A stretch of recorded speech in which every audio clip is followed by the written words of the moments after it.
What's going on, everyone? Outspoken Silent One. This video is going to be a little different. I don't have an article that I'm going to read. I don't have anything else that I'm going to be talking about. It's just what's going on in the wake of the Breonna Taylor verdict.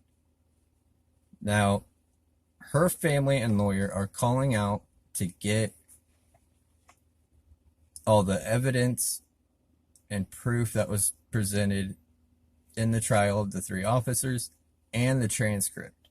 They want to see everything, to see how they actually, the grand jury, came up with their verdict. Now, I have an issue with that. And this is the question of all of them.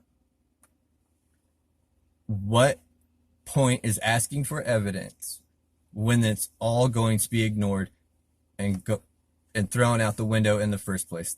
It's not going to be enough, because there's been too many times this year alone.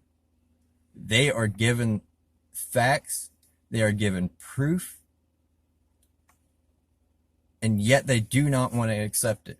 When you have video evidence clearly showing things just the same as George Floyd, with him crying and everything in the back of a police car saying he's claustrophobic, he can't breathe, even though in the body footage, the body camera, they completely ignore that.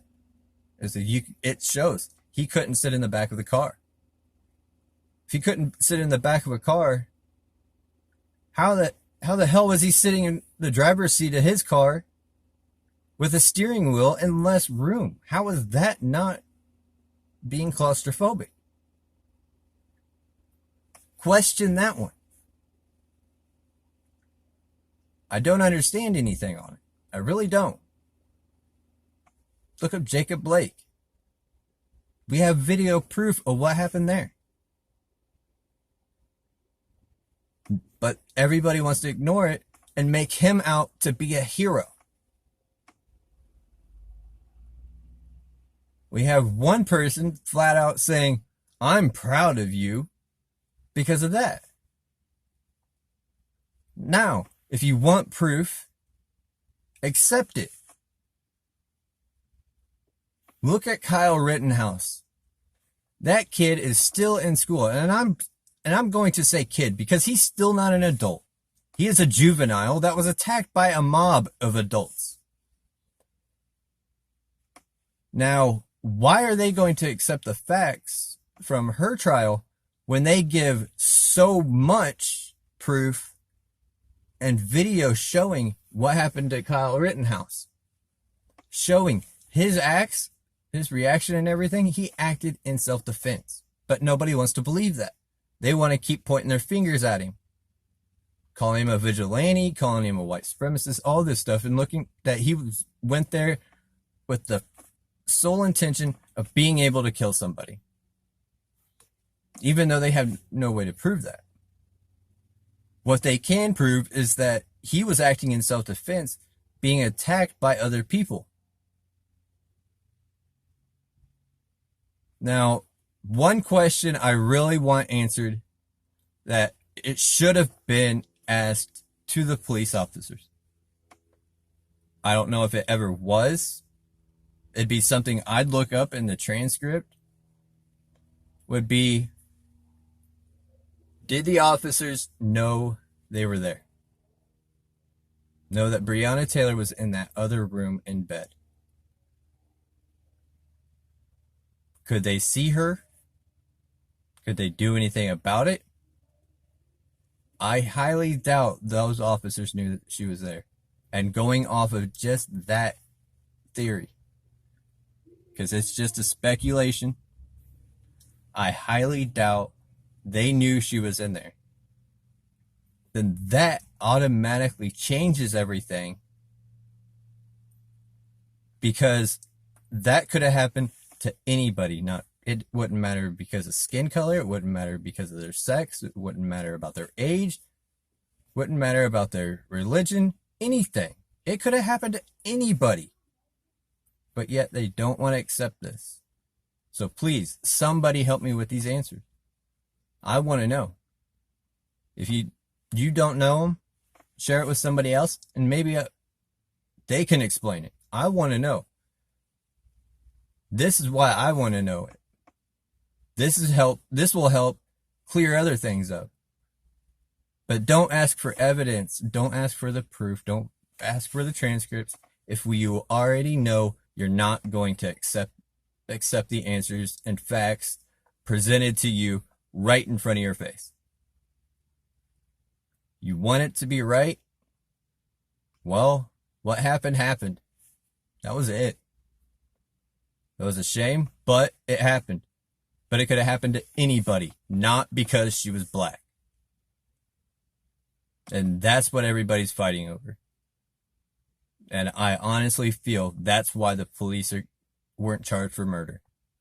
Because they didn't know she was in there. And it could have happened to anybody. It could have shot a wall, could have shot through the wall. Or however it happened. Why? So why are there so many riots about this? Why ask for the evidence and proof when people already know they're not going to accept this proof? Take the day the verdict was given, the trial date. They were set up and prepared for a riot before the verdict was even announced to the public. They were already fixed and set up for rioting. They knew ahead of time what they were doing. Is that asked? No. Is that ever thought of? No. So explain that one. Because they don't want the facts. They want to do as much as they can. And I guarantee you, and I'm saying it now, all these riots, all these protests and everything are going to slow, if not nearly stop, right at the day after the election. It's going to happen. And if Biden does win by some miracle or chance, he does win, they're going to look at these people that are left, still rioting and protesting, they're Trump supporters. Then if Trump gets reelected, they're going to make it even worse. And the Democrats are going to help push it more. They're encouraging all this. They're helping them. But they're not caring at all. So if you liked what I said and you're able to help me, you could answer questions somewhere, put it in comments down below. If you like my videos and you want to keep seeing more of them, please subscribe. I am slowly growing, but I am growing. I'm still putting videos out there. And if you liked it and you think others would like it, please share. And that's all I'd have to say for today. Thanks.